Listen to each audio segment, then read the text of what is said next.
d'abord rendre hommage à Ahmed Abou Shamla, qui travaillait depuis plus de 20 ans pour la diplomatie française, mort sous les bombardements et dont je regrette qu'on ait refusé de lui consacrer ici une minute de silence.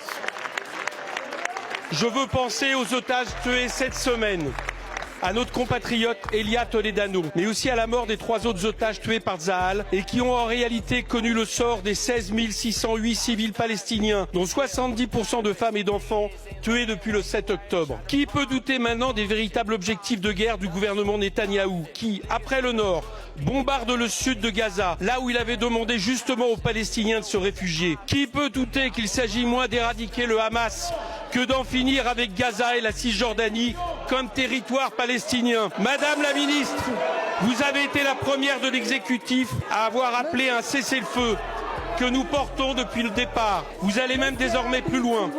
Après la mort de l'agent de notre diplomatie, vous avez dit, je cite, que la France condamne ce bombardement d'un bâtiment d'habitation qui a causé la mort de nombreux autres civils. Je regrette qu'il ait fallu ce drame pour condamner clairement ce type de bombardement.